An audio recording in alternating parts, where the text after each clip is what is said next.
morning, everybody. Thank you for joining us this morning or afternoon, depending on where you may be. So happy to have this wonderful event. This is the third day that members of the Emerson Society have been meeting in what I've been calling Waldo Palooza 2021, and today is definitely the headline event. I know we've got some wonderful scholarship ahead of us today, and I'm really looking forward to it.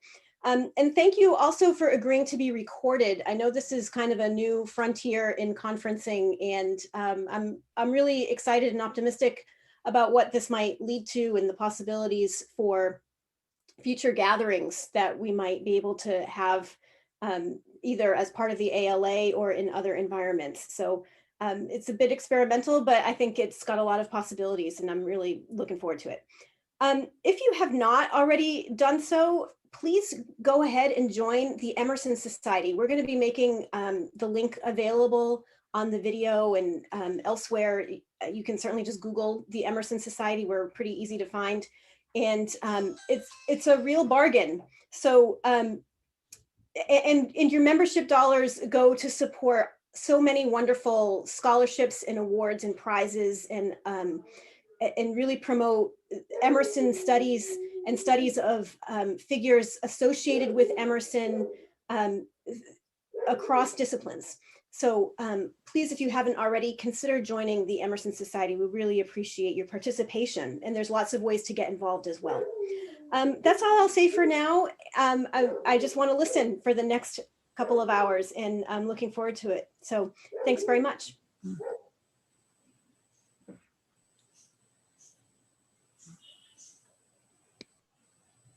That's my cue to take over here, if everyone can hear me. Welcome to the Emerson and Health panel. I thank Bonnie for coming up with the idea. I believe I'm giving her credit where credit is due. Our first panelist is Kristina West, whose research focuses on American literature, children's literature, and critical theory. Her first book, Louisa May Alcott and the Textual Child, was published by Palgrave Macmillan in 2020. And her second book, Reading the Salem Witch Child, was published with Palgrave in December. She also published a chapter on Emerson in Ayn Rand for the edited collection Questioning Ayn Rand in 2020. Chrissy's paper is entitled, and I quote, "I seem to have lost a beautiful estate, reading death, childhood, and property in Emerson's experience and Threnody." Chrissy. Thank you very much, Joseph. Just before I begin, very briefly, just a trigger warning for any who may require it. This paper does look at childhood death in some depth. It may seem a little contrary to begin a panel on Emerson and Health with the consideration of death and mourning, but all the same, today I intend to look at representations and readings of death, childhood, property, and place in Emerson's works, and the curious case of their criticism, in which the essay Experience and the poem Threnody are frequently read to be about the death of Emerson's young son Waldo, and critical judgment formulated on the appropriateness of what those critics figure as Emerson's response to this event. Waldo was Emerson's firstborn child and was only 5 years old when he was diagnosed with scarlet fever. He died a couple of days later on 27th of January, 1842. And his father wrote in his journal, "Yesterday night at 15 minutes after 8, my little Waldo ended his life."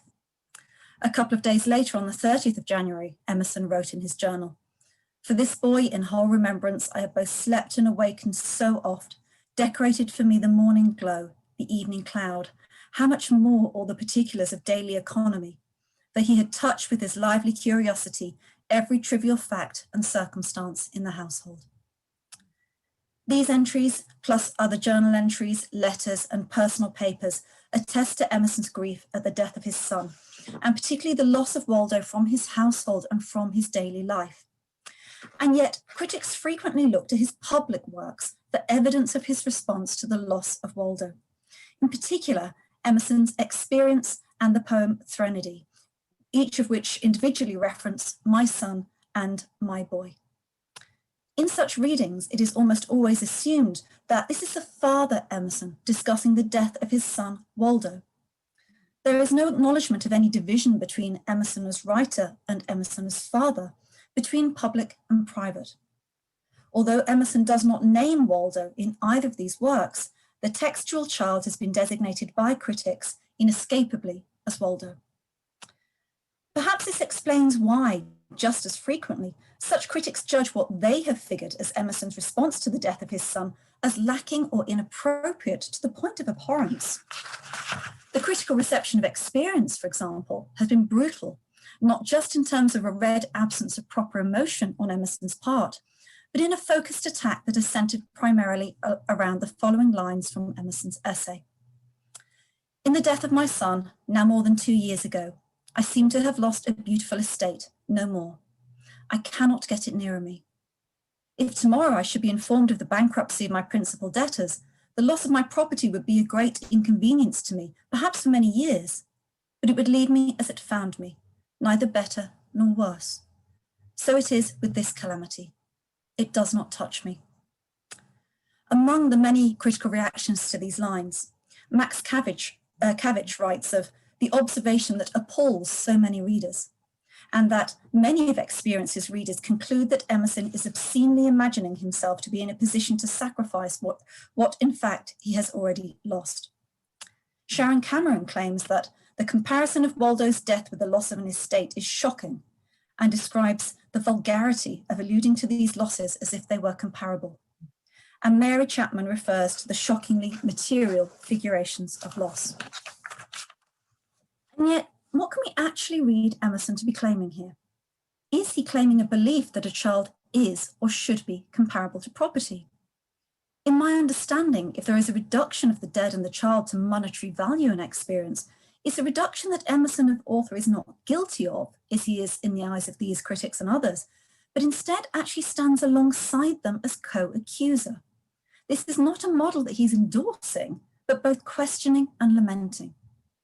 The text is split, expressing that sense of dislocation in which a dead child should not be comparable to property, yet still somehow is, with the argument caught between the desire and what is constructed as the reality. So, if this interpretation is available to us, what is it then that critics find so disturbing and what they read as this conflation of child, property, and death? The shock that these critics claim to feel seems to center around what Chapman calls the material figurations of loss, the comparison between the death of a son and the loss of an estate.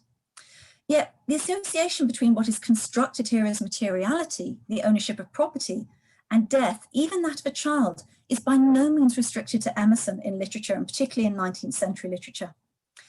Viviana A. Zelazer's 1994 book, Pricing the Priceless Child, considers in detail how children in 18th century America and before this time were considered largely in terms of economic value. But by the mid-19th century, she says, the construction of the economically worthless child had been in large part accomplished among the American urban middle class. And yet this valuation of childhood in economic terms still continued, encompassing the dead child as much as the living, useful child, particularly in terms of the legal process of compensation on the accidental death of a child. Yet, both the proliferation of texts that considered the dead child's relationship to commerce and property and wider readings of the dead child in the house in these texts act to challenge these critical responses, even sometimes when they are made by the same critics. So I'll now look at a section from Mary Chapman's essay, The Economics of Loss, Emerson's Threnody, in which she considers possession of child and of place.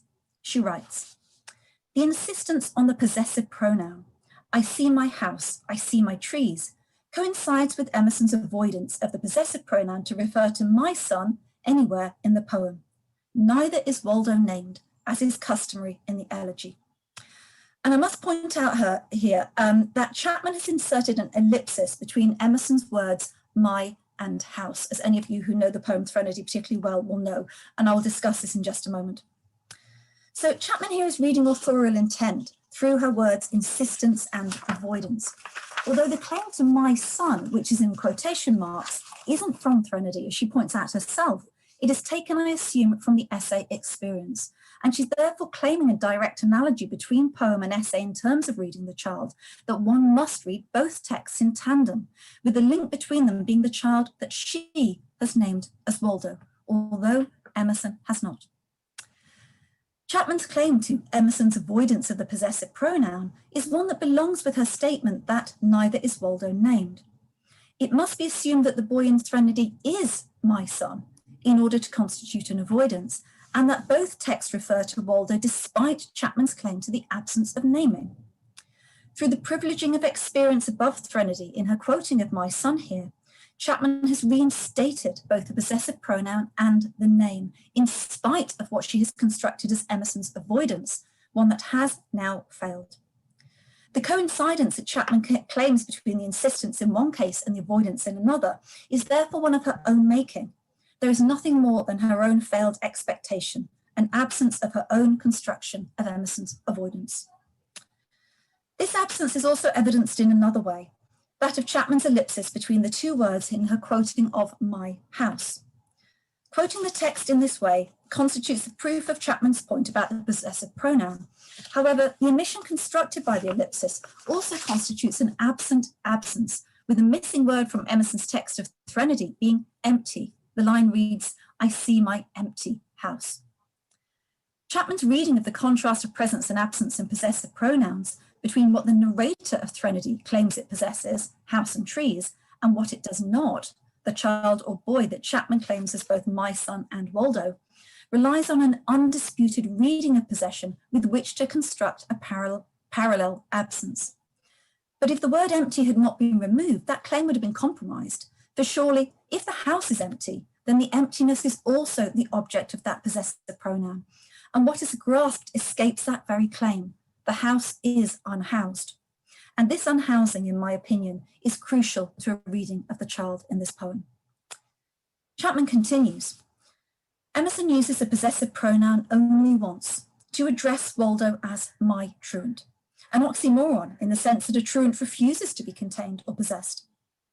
Like the disavowal in Experience, this insistence that Emerson does not view Waldo as his heir seems to protest too much, thereby underlining the loss of an heir as one of the speaker's central concerns, that the property he sees and everything he has made have been rendered worthless by the death of his firstborn son and namesake, who would otherwise have inherited and validated it all. What interests me most here is Chapman's discussion of the boy as heir, from Emerson's lines in Threnody, not mine, I never called thee mine, but nature's heir. Chapman claims that the property he sees and everything he has made have been rendered worthless by the child's death. Under this claim, the son remains separate from the claim to property in that he is other to it, but he does impact it. It is his death that has rendered it worthless. Yet he is also, in Chapman's formulation, an heir, despite Emerson's insistence in her words that this is not so. It is therefore Chapman here, the critic, who is conflating the child with what she constructs as property rather than Emerson, and insisting on that child as heir to property, even property that Emerson has designated as worthless. Under this formulation then, property is something that possesses an inherent value. It is the child's death that has made it worthless, but it is in need of validation, the outside influence of that child to maintain and augment this claim to value. Therefore, the child and property are mutually reliant in Chapman's reading of Threnody. In reading property so far, I've concentrated on critical interpretations that designate those constructions of property in terms of economic or commercial value, as things to be possessed, and as such, inappropriate to be discussed in comparable terms to the loss of a child, according to the critics I mentioned at the start. Yet there are critical texts in which Emerson's conflation of child and property in terms of loss is read differently. In her essay, Tears for Emerson, Julie Ellison writes, two themes are paramount in these letters and journal entries, those dealing with Waldo's death. The association of the child with domestic topoi or signifying places, and the way he represents Emerson's connection to social life, which once severed leaves the author suddenly undomesticated or unhoused. What is it then that Ellison reads as place that makes its association with the dead child not only acceptable, but paramount, while other critics find it shocking or vulgar? It could be argued that the difference is that she's reading or beginning from different texts, the journals and letters, rather than the public texts of essay and poem. But these texts are still claimed both by Ellison and others as origin for Threnody and experience. So the importance of a difference of form seems minimal. The main difference then appears to be that Ellison is reading place, not in terms of property and ownership, but in terms of the domestic. To look at the first of Ellison's two designated themes, what she reads as paramount is the association of the child with domestic topoi or signifying places. The readings of topoi and places are congruent in their association with the child and their designation as signs or representations. The association of the child and the multiple but still domestic places, Ellison claims, is paramount because it points to something other, because it is representative. The places that are associated with the child in this way are classified as domestic, particularly if signifying places can be read as a clarification of domestic topoi rather than as an alternative. And it is this construction of place as domestic that appears to make its association with the dead child of importance rather than a matter for disgust in Ellison's reading. The second of Ellison's themes is related to the first in its association of child and place as domestic. Here, the house is not about possession, as read by Chapman through Threnody, but about a place of belonging. This is constructed by the terms that operate as an undoing, undomesticated and unhoused, with the implication that both Child and Emerson in particular belonged here prior to the child's death. Here it is the child who is representative, signifying Emerson's connection to social life. And it is the severing of that connection that leaves the author suddenly undomesticated or unhoused, with the absence of the child forcing an absence of the author and of location itself, resulting in the empty house. In the author's unhousing, he also loses what binds him to the wider social world. The loss of the public of society denies him the private space of the domicile that is Ellison's reading of house. As such, Ellison's interpretation of Emerson's textual response to Waldo's death is not one of obscenity in the child's relation to property, but one of absolute necessity. The loss of the child is reflected in the loss not of house or of property, but of home. So finally, for this paper, I want to look at the critical reaction to a later section from Emerson's journals, one that was commented on by Sharon Cameron and Karen Sanchez-Epler, and perhaps others, to consider a reading of the dead child as place, as location, or as property in Emerson's works.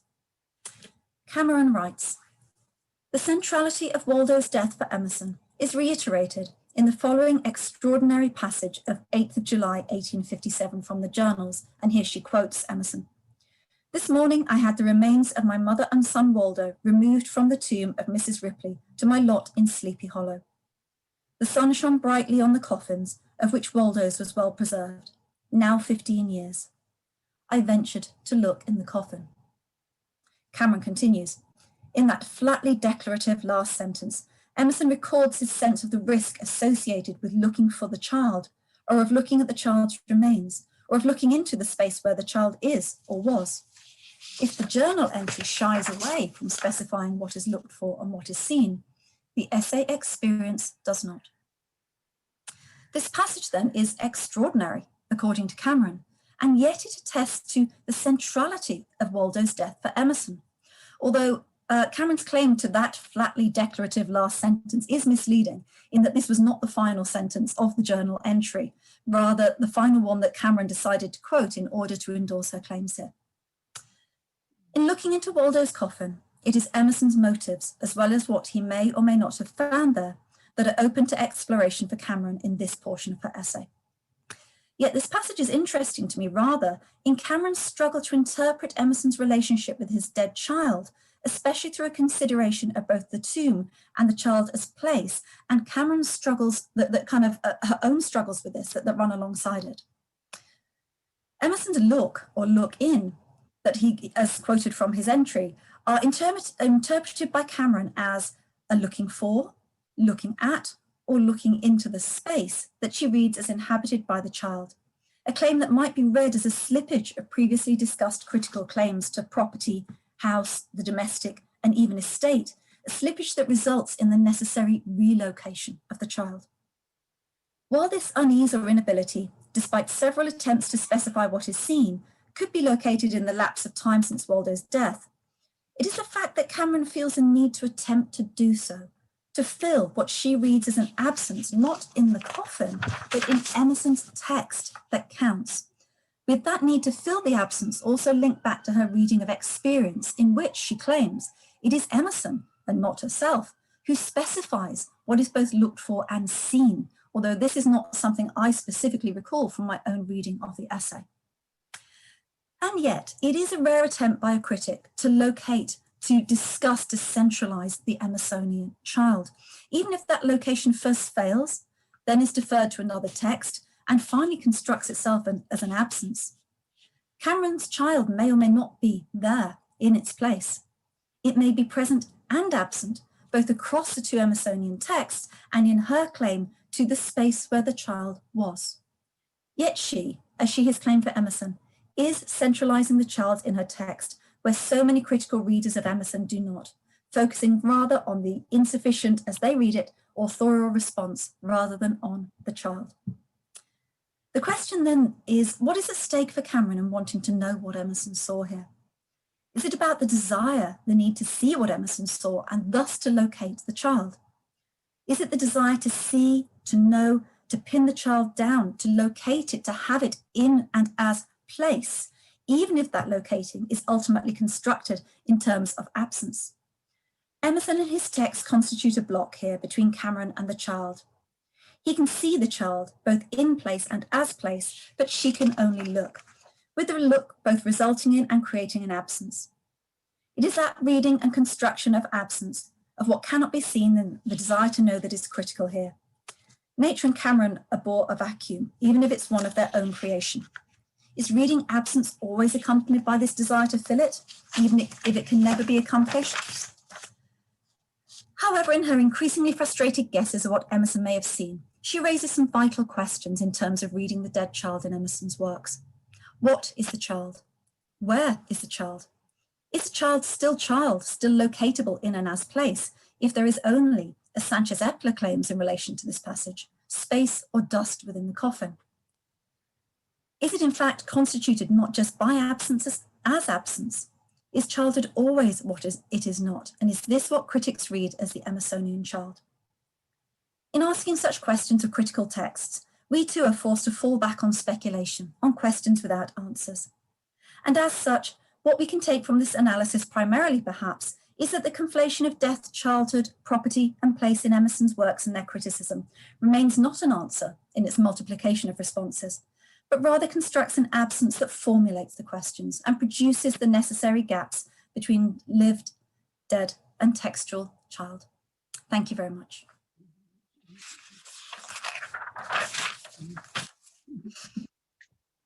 Thank you, Chrissy, for that fine analysis of a very well-known passage. It's quite a feat there. Our next speaker is Georgia Walton. Georgia is a PhD candidate at the University of Leeds and associate editor for Parallax Journal. Her research interests are broadly in US American literature and culture, and her doctoral thesis addresses the afterlives of New England transcendentalism in the contemporary moment. Her work has appeared in English Studies and in the George Eliot Review. Georgia. Thank you, Joseph, for the introduction and for including me on this panel. It's really great to be part of an Emerson Society panel. This paper comes from a chapter of my thesis that looks at George Saunders' 2017 novel Lincoln in the Bardo, and it picks up on many of the themes that Chrissy's been talking about, and the texts and the critics, because I'm also talking about Emerson and paternal grief. So the wider project of my thesis examines the multiple legacies of 19th century New England transcendentalism in contemporary US memoir, fiction, and poetry. As well as Saunders, I look at works by Maggie Nelson, Marilyn Robinson, and Ben Lerner, who I read through Emerson, Thoreau, Fuller, and Whitman. But Emerson is certainly the biggest figure, and I, all of these contemporary writers I see as engaging with him on some level. So that inheritance is primarily a formal one. And more specifically, I'm thinking about the lyric essay, realism, metaphor, and sentimentalism as being contemporary genres that are kind of being reinvigorated, or contemporary figures that are being reinvigorated through an engagement with Emerson. And I suggest that this return, the return to these forms and modes, is part of a renewed interest in sincerity, idealism, and activism in contemporary literature more generally, which is a reaction to postmodernism. And I argue that these contemporary writers return to the concerns and methods of transcendentalist literature in order to kind of reinscribe the individual as a social and political subject. So the draft of the chapter that I currently have isn't really working, so this paper is an attempt to kind of reframe some of what I have there. So it's a bit of an experiment, and I hope it works. And the title of the paper is Scene Painting and Counterfeit, Performing the Sentimental in Emerson's Elegiac Writing and George Saunders' Lincoln in the Bardo. So, in interviews, Saunders has frequently described his writing process as a confrontation with the sentimental. For example, in a 2001 interview, he explains, "In my work and in my psyche, there's this very sentimental, traditional, conventional side that's always an argument with a more radical, sarcastic side." Over 10 years later, shortly after the publication of Lincoln in the Bardo, in conversation with Zadie Smith, he says, "If I find myself being too earnest and sentimental and hyperbolic and simplistic, which is definitely a tendency I have, then I bring in this perverse henchman." So across these two statements, Saunders is describing a kind of career-long confrontation between irony and perversity and sentimentality, which he's sort of trying to hold at bay to some extent, but it sort of kind of keeps surfacing. He can't really help it. Or he claims not to be able to help it. So nowhere in his work is this conflict more apparent than in his debut novel, Lincoln in the Bardo. So previously Saunders is known for publishing short stories, but this is his first full-length novel, which is sort of quite a change in tone and pace, because in the short stories he is adept at mimicking the idioms of the modern office and the experience in the industry. But in Lincoln in the Bardo, he turns this kind of satire to 19th century sentimentalism, in particular the kind of cultural representations of mourning children, which were so prominent at that time. So the novel tells the story of the 1862 death from typhoid of Abraham Lincoln's much-loved son, Willie. It is inspired by the unsubstantiated anecdote that Lincoln returned to Willie's tomb after his funeral and opened the crypt in order to embrace the body of his son. However, Saunders tells this story in a far from straightforward manner. Heralded as wildly experimental upon publication, the novel narrates the story of Lincoln at the graveside through a bawdy chorus of ghosts who inhabit the Bardo, a limbo-like space between earthly existence and the afterlife.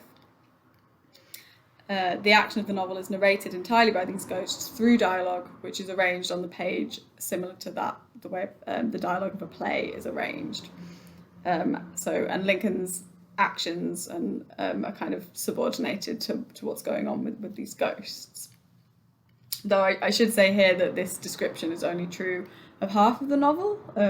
The other half, which is spliced in between these chapters, and which I won't really be talking about today, depicts the historical circumstances that surrounded Willie's death. And so these chapters are made up of quotations from both real historical sources and fabricated archival material that Saunders wrote himself. And this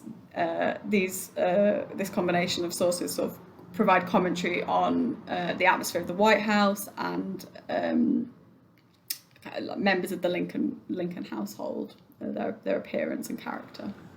But so let's leave that to one side and return to kind of 19th century trope of the dead or dying child, which Saunders kind of uses to stage this sort of reckoning with sentimentalism that I described that he described in the quotes from interviews earlier.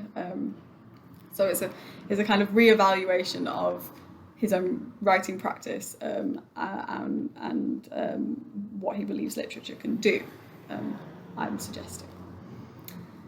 However, though this kind of image of Lincoln embracing his son's corpse is a striking and somewhat gothic one in the eyes of Saunders and his 21st century readership, a lack of squeamishness about the remains of loved ones was relatively common in the 19th century.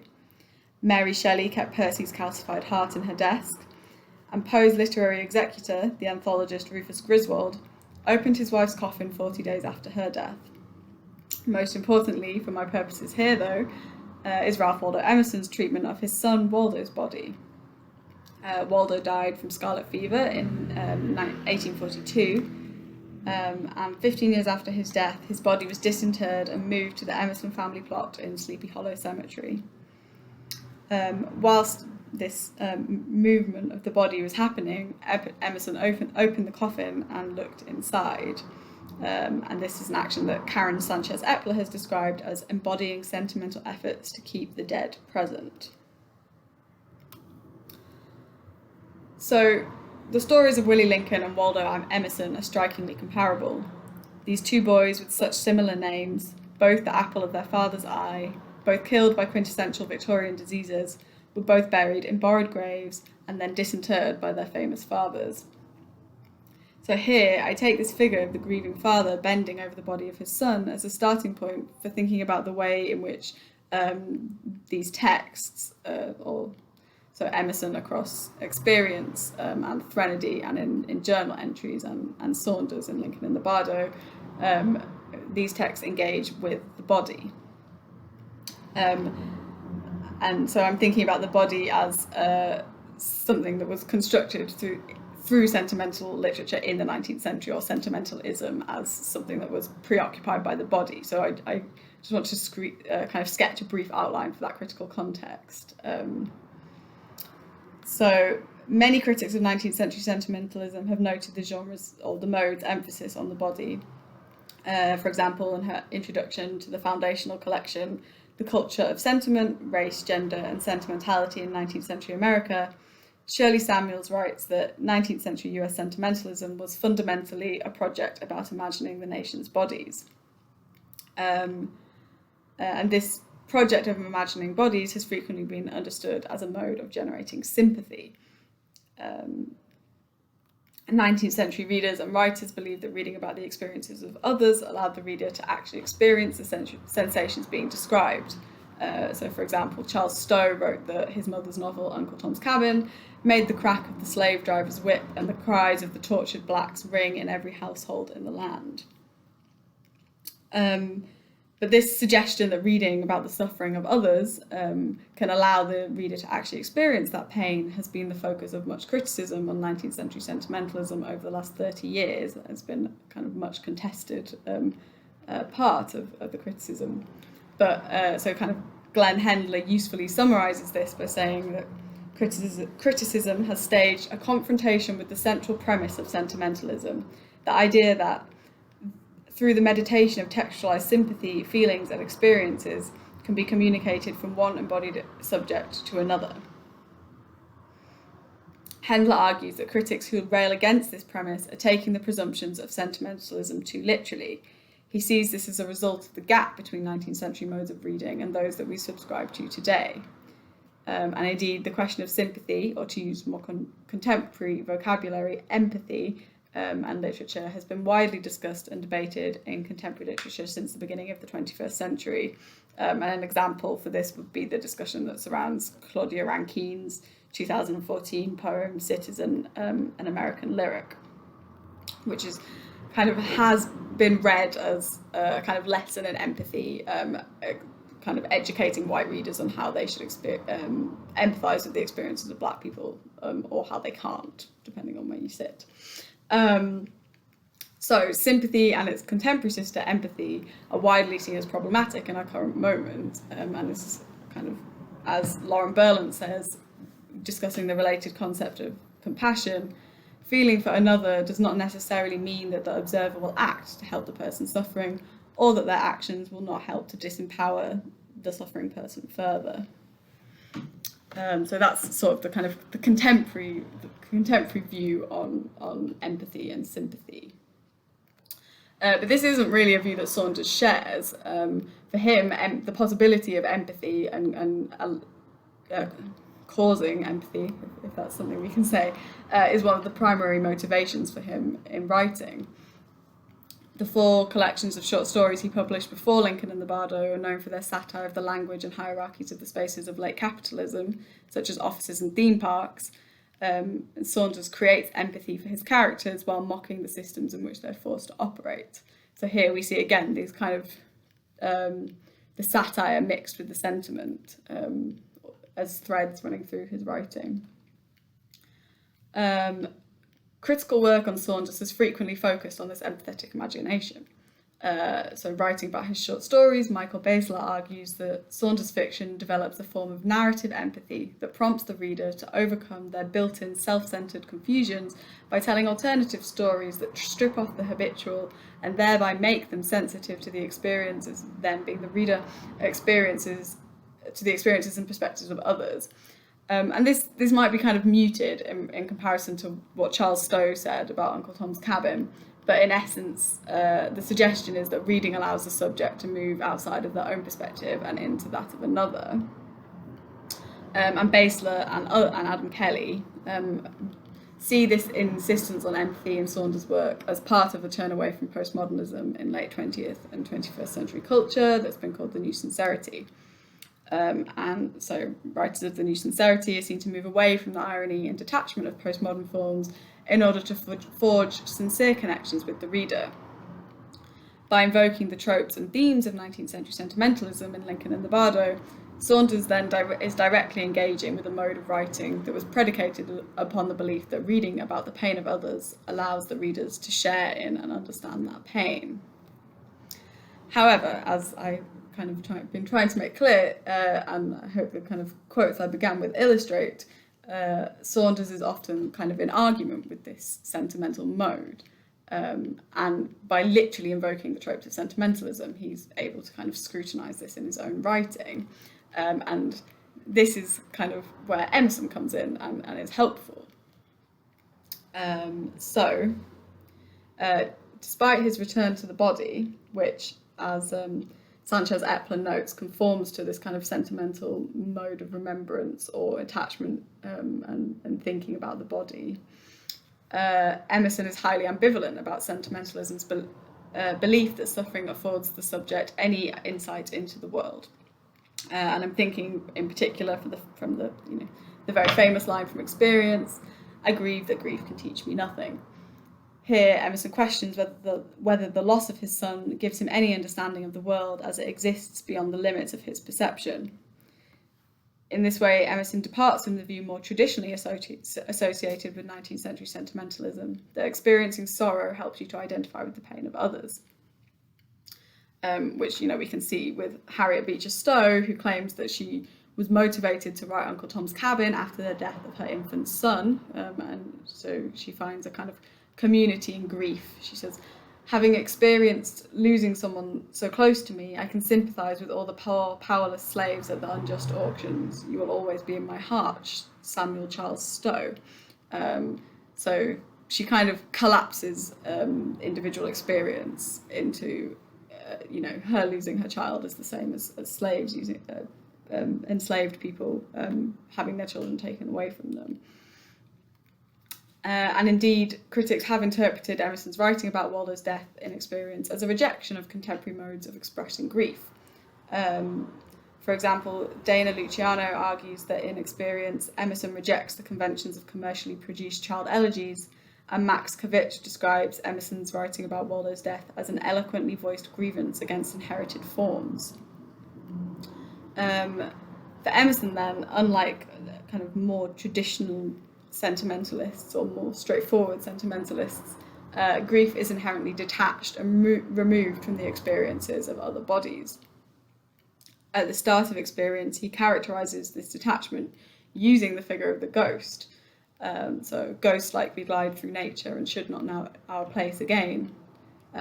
So there are kind of obvious connections to be made here between Emerson's ghostly grief and Saunders characters who are literally ghosts, detached from bodily experience. So I won't kind of go into that too much here, and instead I want to think about the way in which Emerson figures grief as a form of performance. So I'm kind of thinking of the line from Experience, which is in my title, in which he describes grief, or the experience of grief, or the expression of mourning, as scene painting and counterfeit. But also the sentimentalism and the sentimental mode that infuses his speeches and lectures. Emerson's public speech was in the vein of fellow transcendentalist Theodore Parker, who saw sympathetic engagement as a core feature of lecturing. He wrote that a good orator should perform emotion in order to convey his message to his listener. So he wrote, "It is the power of feeling as well as thought which furnishes the substance wherewith the orator delights and controls and elevates the mass of men. Thought is never eloquent. It is not enough, even for the orator's purpose.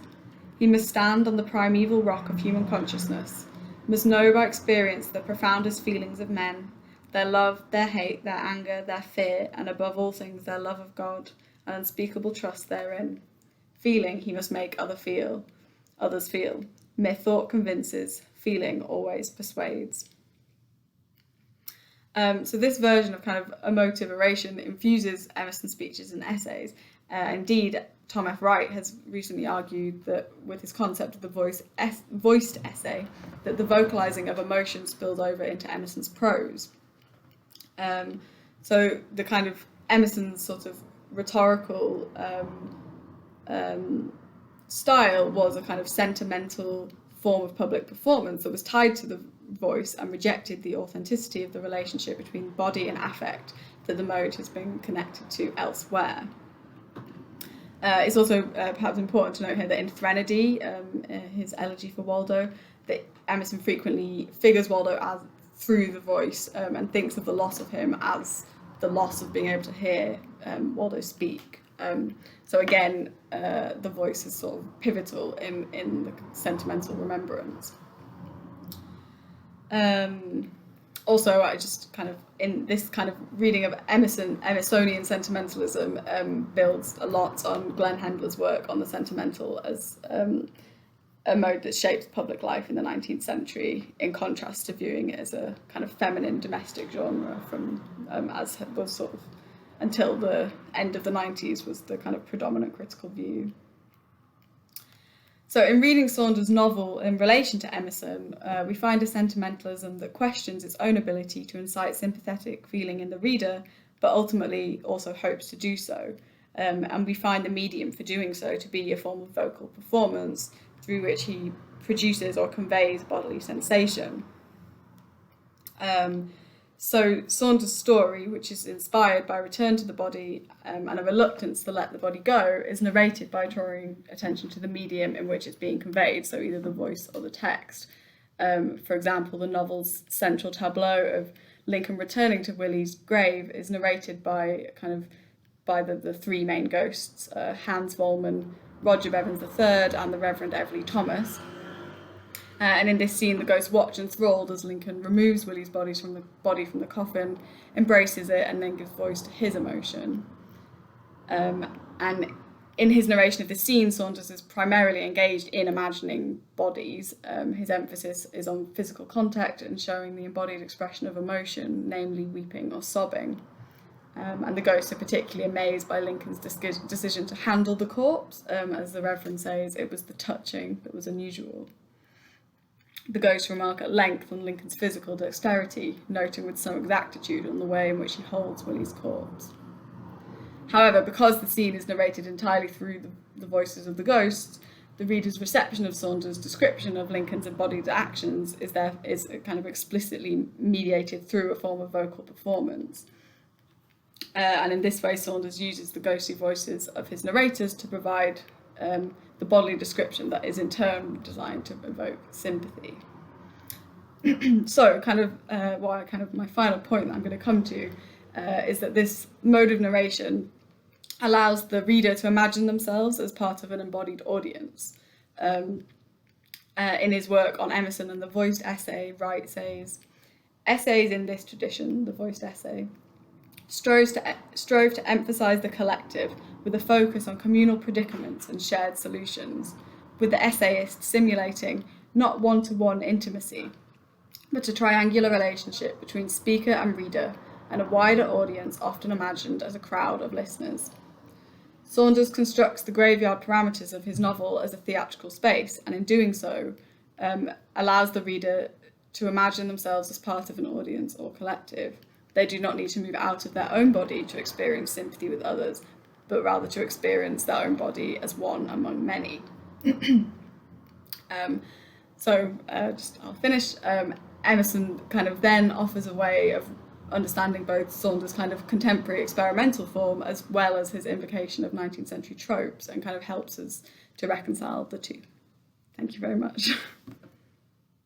Our last speaker for this panel will be Stephen Rockman. Stephen teaches English in the English department at Michigan State University. He's written widely on 19th century literature and medicine. He is the co-author of Cholera, Chloroform and the Science of Medicine, A Life of John Snow, Oxford 2003. The editor of The Hashish Eater, Rutgers University Press 2006, and the co-editor, author, and translator of Chinese Women Writers on the Environment, a multi-ethnic anthology of fiction and nonfiction with McFarland. His most recent work on the Transcendentalist is White Sleep, Thoreau's Hawthorne, Hawthorne's Thoreau. Stephen's paper is entitled Get Health, Emerson and Health and Cultural Pathologies. I now realize that I forgot to give the title of Georgia's paper, which must have jinxed the whole process. So Georgia, it wasn't your fault, it was mine. Anyway, without further ado, Stephen, the floor is yours. Thank you. I'm going to just do a screen share of a PowerPoint. But before I hope everyone can hear me. And if you could just give me a thumbs up or something as an icon to let me know, that would be great.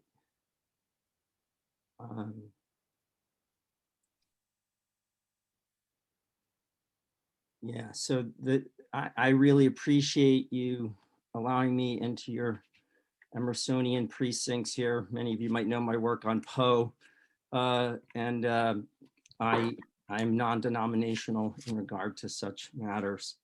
I actually grew up in Concord, so I have a lot of personal relations there, and hopefully this paper will connect with some of the ideas that Chrissy and Georgia were discussing, but do so perhaps in a more abstract way. The title comes from a line in Considerations by the Way in the Conduct of Life. And I'm going to share these just because I think the quotes I'm choosing have some capacity to them in length. And so with Emerson, it's always nice to have some of that.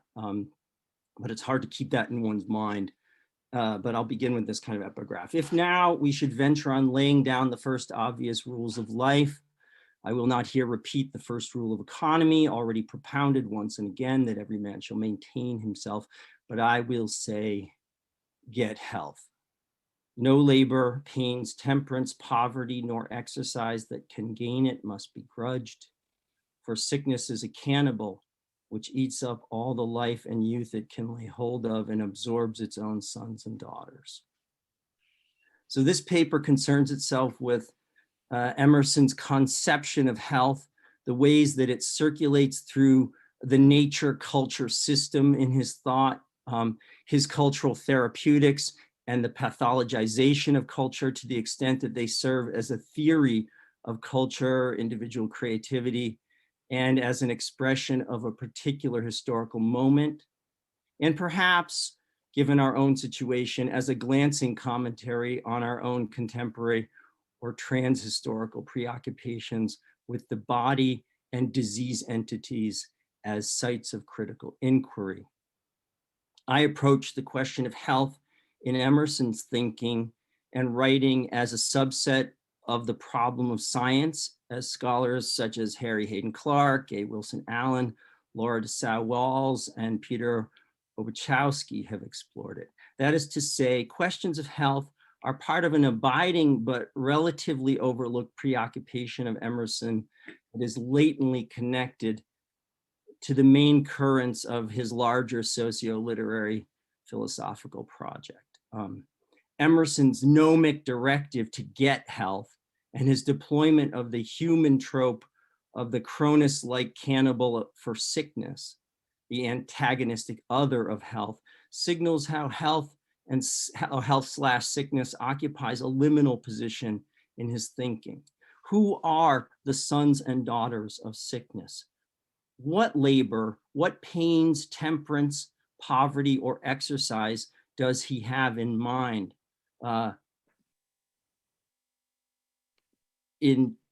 Does health/sickness belong essentially to the domain of nature or culture, or is it both? Economy, he suggests, dictates maintenance, but health must be acquired, must not be grudged, must be pursued with urgency in an aspirational way, perhaps asymptotically. In the contemporary regimen of self-discipline, economy is normally acquired while health is maintained, as in the commonplace health maintenance organization, or HMO. Health being a natural endowment to be preserved or restored. For Emerson, health resides in a place external to the self as an object of quest, as a precious condition that we aspire to, but do not fully possess. And here, I think Chrissy and George's discussions of possession and sentimentality are resonant with this statement. We should conduct our lives by getting health. It is not a blessing per se, but a potential.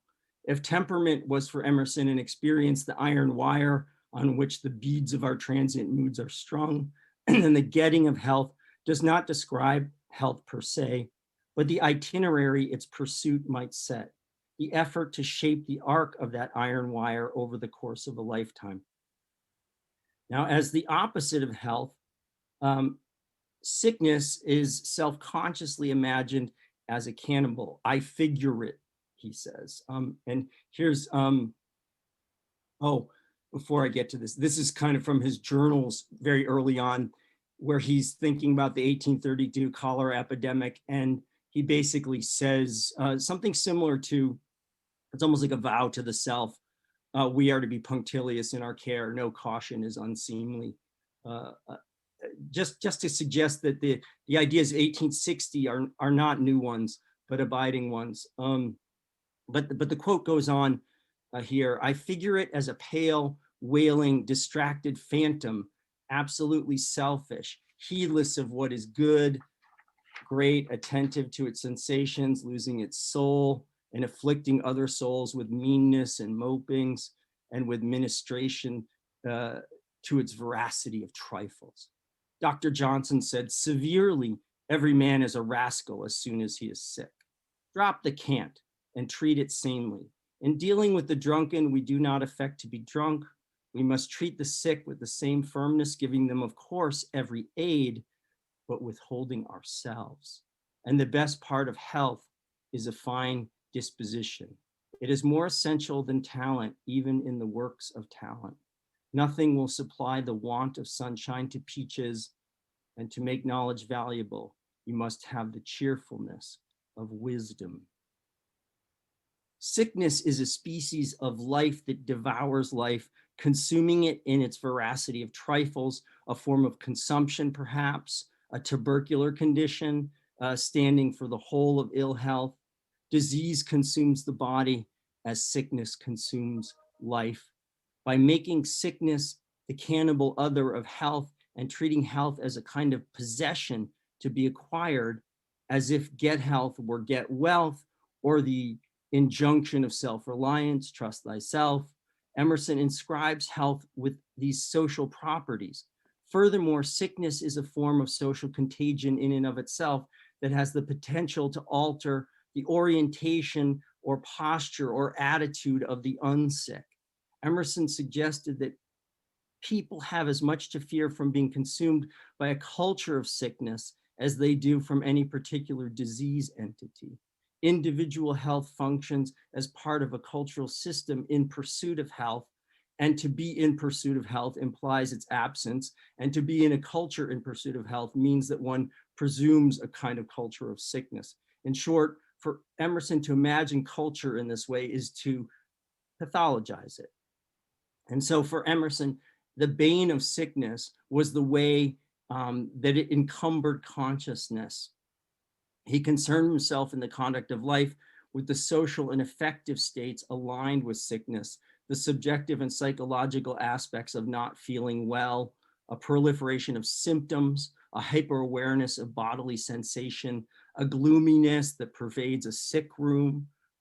Sickness routes both consciousness of the ailing and affects or infects those surrounding the sick with meanness and mopings, as he says. Emerson recast the danger of disease not as physiological contagion, but as the contagion it presents to the consciousness of the bedridden and caregiver alike. In this vein, he argues that in dealing with the drunken, we do not affect to be drunk, that we must treat them, in a sense, withholding a kind of psychological power. So when he says get health, he means do not fall into the mental and emotional postures of sickness. In treating the sick, do not make an identity of sickness. Do not make a mentalité of sickness.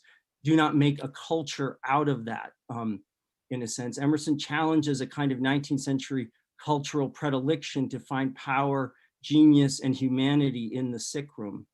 And here's another one of these passages like the ones that were mentioned in Experience, where he's like, I once asked a clergyman in a retired town who were his companions, what men of ability he saw.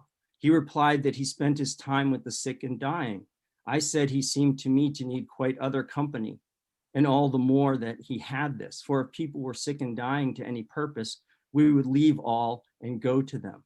But as far as I had observed, they were as frivolous as the rest, sometimes much more frivolous.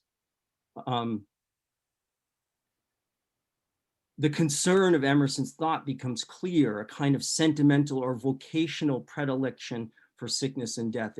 It's a challenging one because it does tread on a kind of language where he's performing a seeming lack of concern for the dead and the dying, which I don't think ultimately is his aim, though it clearly is a casualty of this kind of rhetoric. The urging his reader to avoid the veneration of depressive and valetudinarian states, in that Emerson kind of rejects the power of the Victorian sick room as a space that more than any was the scene of supreme interest and power for novelists and reformers alike. And I think the Saunders novel is a modern sort of neo sort of representation of many of the concerns that I'm thinking of here.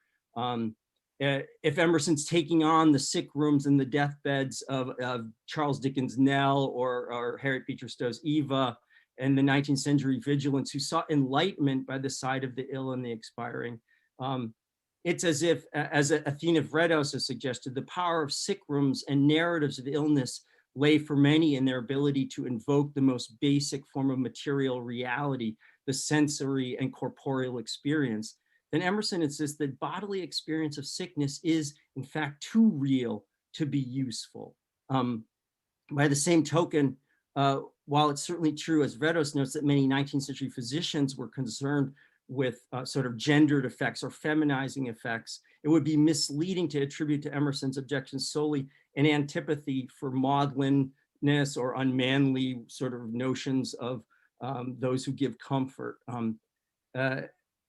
Rather, what I think is going on here is something like, as in Emily Dickinson's I Heard a Fly Buzz When I Died, where the blue, uncertain, stumbling buzz of the fly diffuses the complete enlightenment of the moment of revelation. The Emersonian, either sick room, and not necessarily a deathbed, is a place of non-revelation. And that for me is where I grieve that grief can teach me nothing or bring me one step closer to nature, becomes an analogous kind of moment. His call for the concept of health that shuns invalidism and refuses to privilege illness as a form of cultural power or knowledge, rejects any special claims for malady or depression. Emerson is really interested again in the postures of illness related there.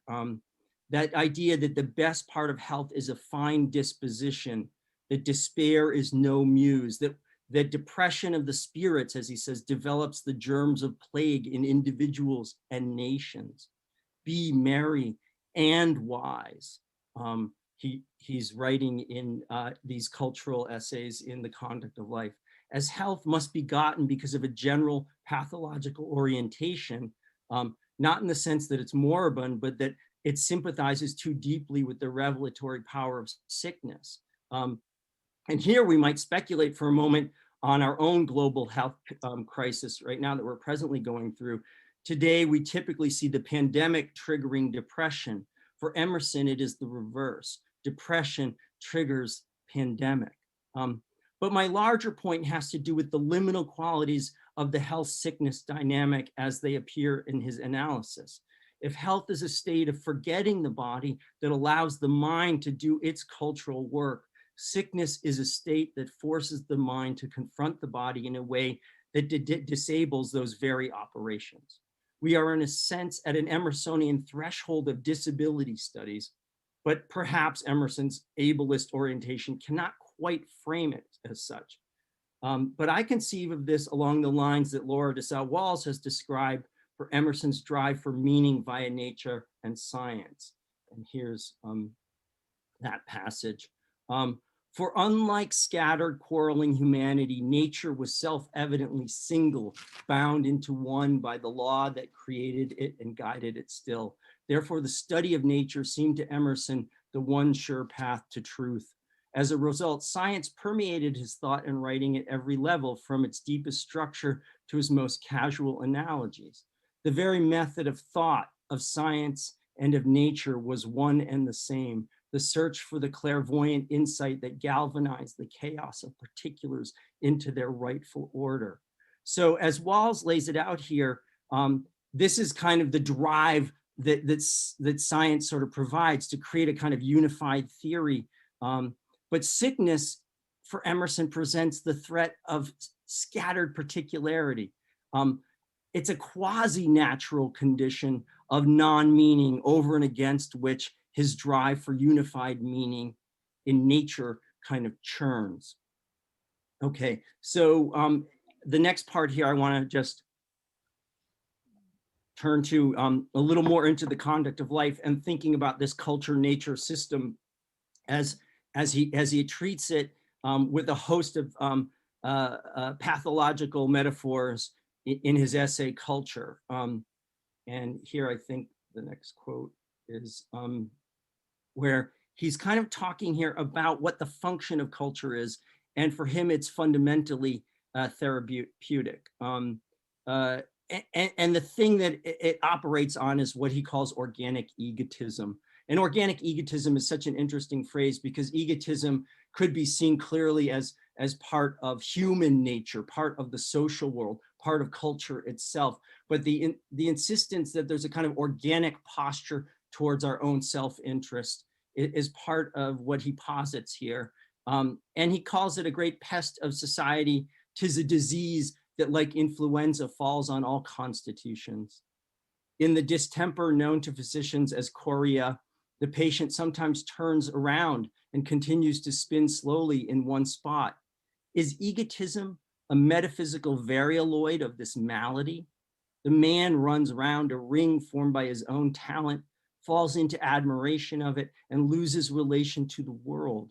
It is a tendency in all minds.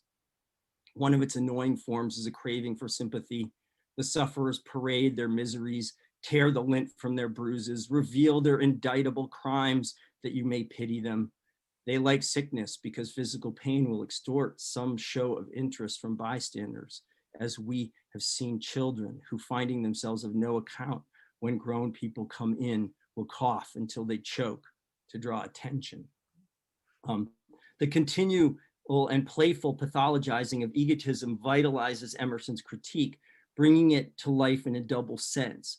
First, to figure mankind's foibles in terms of disease signals his abiding rhetorical presence, that what he is saying cannot be taken literally, in this invocation of a metaphysical varioloid, coming at it, though, from that point of view to give it some kind of philosophical weight. And because he can't really choose between the diseases he identifies with egotism, after influenza, the chorea, there's hypochondria, there's bouts of hysteria. He likens it to dropsy, elephantiasis, and goiter, as you'll see in another passage to come. You have this kind of sense of a churning proliferation of which kind of disease entity, which kind of disease metaphor will be suitable to the kind of work. And this seems to me to connect it to Dachau-Walz's point about the sense that science and health and disease are problems where Emerson is attempting to use the power of mind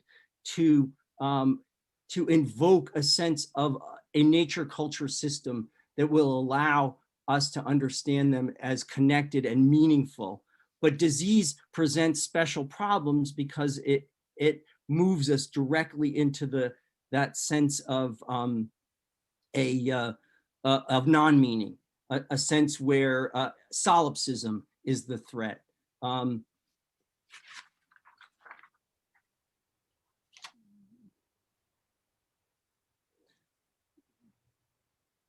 Here we have him talking about this in terms of, I think probably the simplest way to frame it would be talent. Whilst all the world is in pursuit of power and of wealth as a means of power, culture corrects the theory of success. A man is the prisoner of his power. A topical memory makes him an almanac. A talent for debate, a disputant. Skill to get money makes him a miser, that is, a beggar. Culture reduces these inflammations by invoking the aid of other powers against the dominant talent and by appealing to the rank of powers. It watches success. For performance, nature has no mercy and sacrifices the performer to get it done. Make a dropsy or a timpani of him. These are both forms of swelling. But worse, the harping on one string. Nature has secured individualism by giving the private person a high conceit of his weight in the system. Culture is the suggestion from certain best thoughts that a man has a range of affinities through which he can modulate the violence of any master tones that have droning preponderance in his scale and succor him against himself. Culture redresses the balance, or his balance. Emerson's concern with kind of a swollen personality focuses on the intramural dynamics of selves within cultural systems, the hypostatic self, the way character becomes caricature through mechanisms of success. Performance warps the powerful individual, and what was once enjoyed as an asset becomes a morbid, distended liability. Over time, the self will be fixed by its own talents. And while nature produces powerful, successful representatives by sacrificing a balance of abilities, culture behaves as a kind of ibuprofen, an anti-inflammatory agent working to neutralize the tendency of the ego to exaggerate its centrality, countering the overdevelopment of any particular faculty, modulating the violence of its master tones of personality, restoring the individual performer to this kind of, as I say, equilibrium. Now, a challenge lies in the concept of nature Emerson places in opposition to culture here. In assigning egotism an organic or natural status, Emerson has attributed to nature the constitution of selves, a concept of identity grounded in natural ability and talent.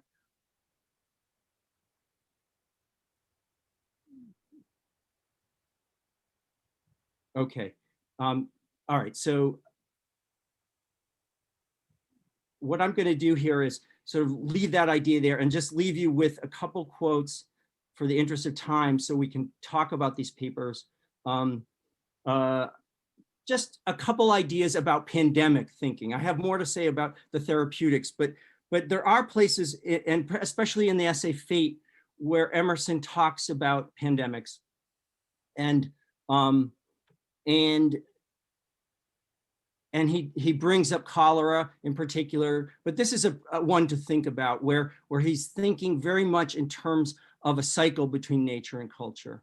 And he says the annual slaughter from typhus far exceeds that of war, but right drainage destroys typhus. The plague in the sea service from scurvy is healed by lemon juice and by other diets, portable or procurable. The depopulation by cholera and smallpox is ended by drainage and vaccination. And every other pest is not less in the chain of cause and effect and may be fought off. In this way, Emerson tries to take the problem of pandemic disease and place it within a nature culture system that we can sort of see a way that the disease can be understood as arriving at some kind of equilibrium. He described this as war and conflict. But in the interest of time and conversation, I hope that we can put these papers in conversation with one another. And I will stop the share and my words now and listen. Thank you. Thank you so much, Stephen. That was an absolutely wonderful synthesis and elegant synthesis of all of the papers. That was I didn't do that on purpose. I didn't put Stephen last on purpose, but he rose to the occasion in fine style. So I thank you for that. The floor is open now for questions. Chris? Thanks, Joseph. And what a provocative panel, all three really interesting papers. Just a question, just something that occurs to me listening to Chrissy and to Georgia, and I just found myself thinking, those two papers made me wonder, has anyone read this? Kazuo Ishiguro's latest novel called Clara and the Sun. It's really, okay, Stephen, yeah, I think it's really great, Stephen, I don't know what you thought, but he's amazing, he's amazing. Yeah, he is. But just without giving you a complete synopsis, the title character, it's a future dystopia, and the title character Clara is what's referred to as an AF, an artificial friend. And in future dystopia, wealthy people have ability to purchase synthetic children that are solar powered to serve as friends for their own kids, and. So Clara is a slave, in other words, even though I don't think the word is used in Ishiguro's novel. And Chrissy, the way you were talking about Emerson's children with property just made me wonder, and also Georgia, the way you were framing this as a question of human capacity to sympathize or to empathize. Just made me sort of wonder about that dimension of the conflation of children with property. And it made me, scholars like Bridget Fielder, for instance, who are talking about children as property in the 19th century. I also found myself thinking about the fact that Experience, the publication year of Experience, is the very year when Emerson sort of kind of stops dithering about slavery, delivering the very gradualist Emancipation in the West Indies address, only to then, about 6 years later, embrace immediatist, more radical abolition. I know this is a sort of general, it's not what you're doing, but I found myself wondering about the ways you're thinking about Emerson and elegy and the loss of children, and this other context in which children in the 19th century were treated as expendable property, et cetera. Yeah, I think it's a really interesting point. One of the quotes that I realized yesterday that my paper was unfortunately double the length it should be, and spent the whole of yesterday evening frantically trying to kind of cut it down to size. And one of the quotes I took out was Cabbage again, who wrote in reference to a letter from Emerson to Thomas Carlyle shortly after Waldo's death, and Emerson discussed the child and his property during this letter, not as the same thing, but both together. And Cabbage says, this is no mere matter of tact or sincerity. The question of what Emerson has lost in his son resonates chillingly with American slavery's collapsing of distinctions between offspring and property. And I think that's a kind of really interesting point to kind of pick up, as you brought up there, Chris, about the kind of the timing of experience with Emerson's kind of like, you know, climbing down off the fence about slavery, because issues of childhood and slavery seem to come up elsewhere in Emerson's works. In Domestic Life, for example, he talks about the child, you know, this has been read and really tying in with what Georgia said, you know, there's not a lot of criticism on the child in Domestic Life, but what exists is a kind of like, oh, isn't it lovely? Emerson's obviously inspired by his little son Waldo running around. Isn't it all sweet? And I don't read it like that at all. And one of the things that he says, I don't have it in front of me, so excuse me if I'm misquoting, is that the child wishes to ride on the necks and shoulders of all flesh. And I very, very much read that as a kind of a comment on slavery, because I think that Emerson's discussion of childhood in Domestic Life is very much about capitalism. It's about money. It's about property. That's really how I read that beginning piece of Domestic Life that's focused on the child, you know. But it is interesting, that kind of dual reading of sentimentalism and of property. And I think you can't read one without the other in Emerson, in my opinion, anyway.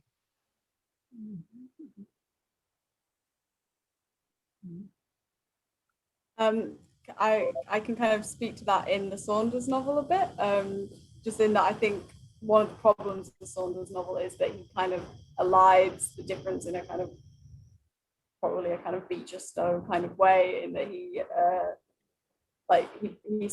suggests that Lincoln, you know, politically commits to emancipation because Willie died and because his experience is sorrow. So there's again that kind of, I don't know, collapsing of sorrow, I suppose, and collapsing of different kinds of sorrow. It's not necessarily about property, but it's about slavery.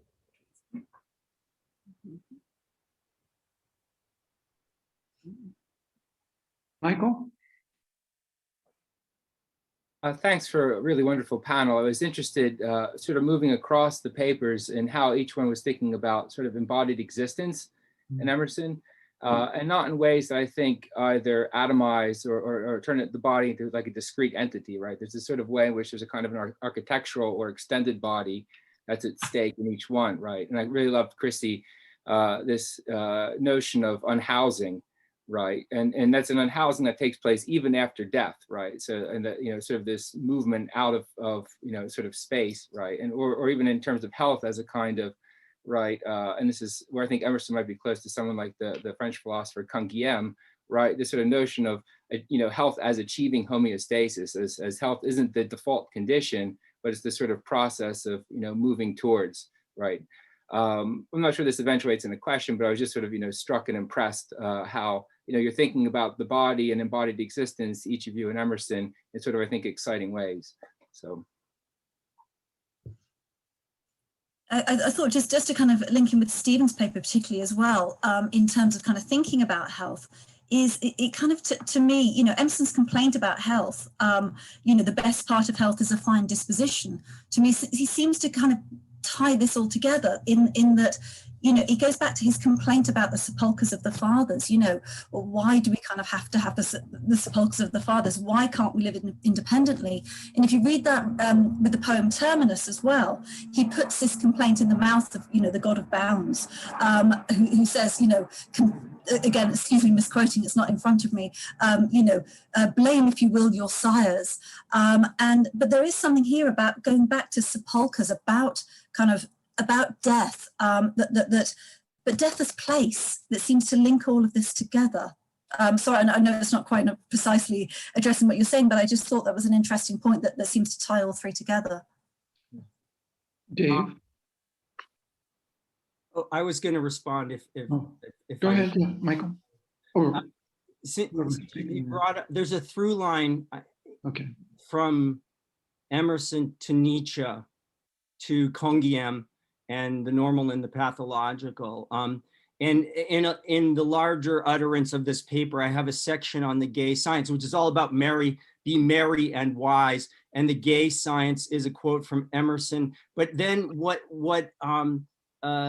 Nietzsche does is put that into a convalescent state and actually makes pain the condition of knowledge rather than merriness. And he shifts the emotional terrain. but the normal and the pathological, as Congiam would form it, is always the asymptote, as I think of it. That's there, very much present in Emerson. What is a possession that you don't actually possess? Health, this abstraction that you're always under threat of.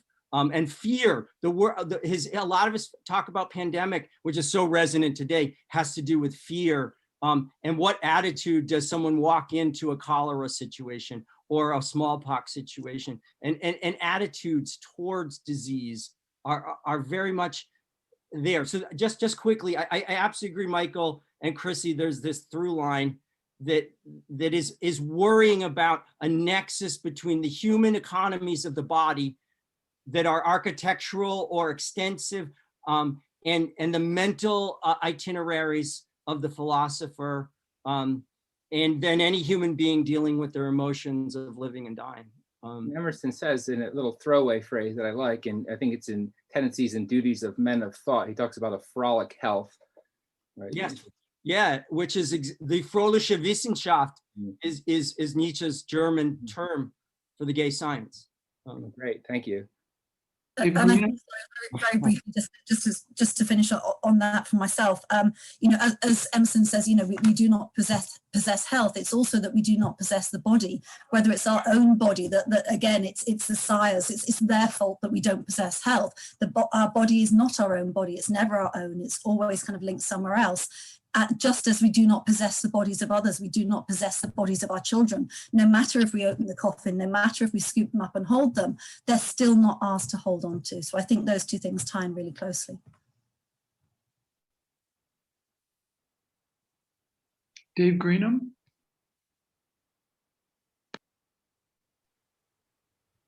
Thanks, Joseph. This is a question for Stephen, I think, though it might reflect more broadly. And I'm wondering about what you were saying about Emerson's kind of aversion to deathbeds, to sick beds, and to the kind of sense of empathy, or the his refusal of that kind of psychological state that being in a deathbed puts you in. And it was making me think about other kind of relevant contemporary deathbed scenes deathbed, not scenes is the wrong word, things where deathbeds really matter, but are kind of slightly hidden.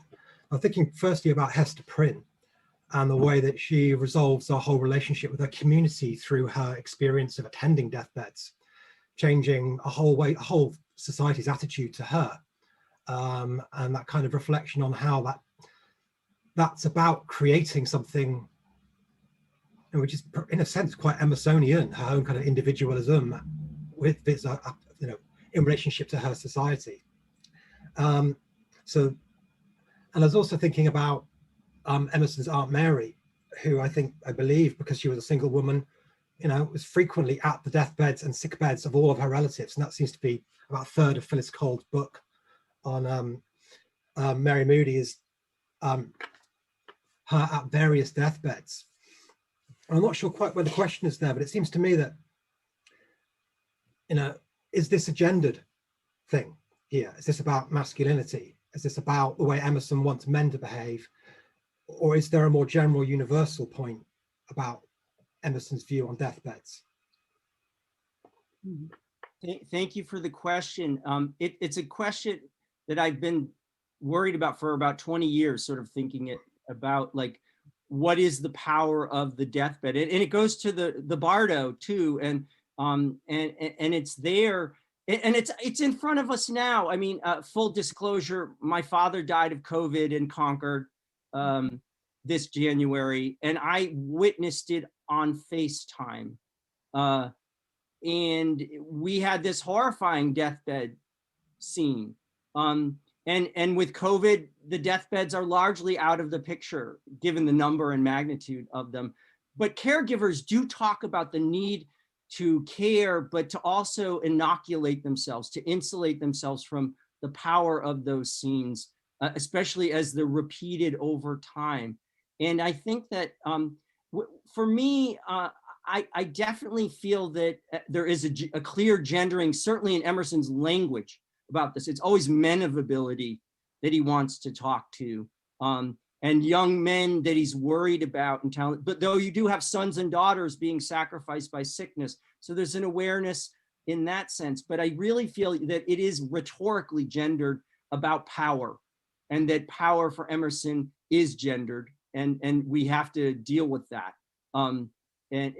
But I also feel that there is this kind of sense of he cannot get the critical or intellectual distance from the scene of the sickbed in order to do the work on it. And I think Chrissy's point, and also George's point about performance, that performance becomes a tool. And if you look at disability studies and the act of performance, or the idea of what ableness is, and what wellness is, and what disability actually might or might not mean in a will to power situation, you have the question of performance coming up there. And I think that Emersonian performances of power of mind and intellect to place ideas in a world cultural system require some kind of distance from the sick room. I think it's gendered, yes. And that's my answer. Yeah. If I can add to that as well, sorry, I think that, that bringing in Hester Prynne is a really interesting point here, because, you know, there was a kind of a movement, perhaps even a slippage in kind of women's roles at deathbed, and women's roles in terms of health as well, bringing all these things together. Because of course, the Scarlet Letter is set, you know, in kind of Puritan times, where women's presence at a deathbed could also result in an accusation, to slip into other things that I write about, an accusation of witchcraft, that women caused the death. Women's kind of health-giving properties, women's nurturing properties often slipped as well into the causing of illness as well. So I think there is definitely something there about women and power and gender and power, but it's a power that seems to me that can kind of turn like a knife in your hand and cut you at any moment if you're a woman. And perhaps, you know, as I think it was Bonnie, sorry, that just made a comment about kind of 19th century practices, that this was a kind of state of flux around the Civil War, that this was changing and it was moving at that point away from this. I think we have time for one more question. Bonnie? I just wanted to add to that discussion about the historicizing of 19th century death practices, because I think it's super important to recognize the role that women played at the deathbed. But at the same time, thinking about Emerson and Lincoln, I found myself wondering, as I'm listening to these papers, what can a man do, right? Like if death is in a sense the domain of women as caregivers and as kind of death practitioners in some important way, and it's a very domestic version of death, as opposed to the professionalization of death in the midst of and following the war, then what's a dad supposed to do, right? And it's not, there's at least 2 times that I know of where Emerson opens the tomb. Waldo's for sure, and he does the same for his first wife, Ellen. And I'm always curious when I do think about those moments about, like, you know, I don't think that this is as unique as we often like to think about. And one of the papers, I think it was Georgia, touched on other examples of men doing similar types of things. There's a whole culture of, you know, making jewelry and taking photographs eventually of the dead.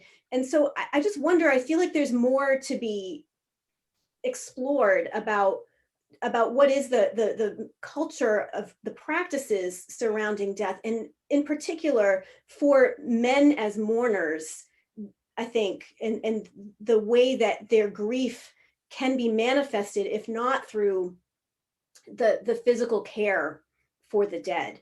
And tying that back to Lincoln, I think several of the papers raise questions about the domesticity and the privacy of death versus the publicity. And Lincoln is such a fascinating person with whom to look at that issue because of his role, of course, as the president, who now is a grieving father. And the analogy to Emerson there is really profound.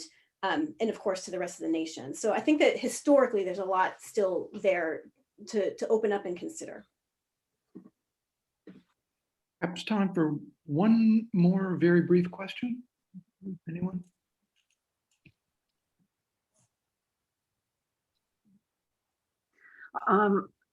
Yes. Bay? I'm Bay, Emerson Bancroft, and I haven't met most of you before, but I'm the one who is sort of the managing the Emerson House and the sort of legacy in Concord of Emerson. And as a family member, I'd say I just want to bring in the whole concept of heart. This is a man who has lost his child, and he is trying to express, he is responding to the loss of a dearly beloved child. I just think there's a little bit of heart that is driving his activity and opening the coffin, likewise with his wife, his first wife, Ellen. Point very, very well taken. Yeah, I would absolutely agree with that, and that's why I kind of, reading the critics in this way, in their complaints that Emerson's not showing enough sentiment, he's not showing enough love, he's not doing what he should be doing in his public works. And I totally disagree with that, because that's not what his public works were for. If you read his journals, if you read his letters, he was clearly absolutely devastated by Waldo's death. And I find it quite almost hurtful to read what the critics have said, because it's like, you're not really thinking about this. So yeah, I think that's a really, really good point.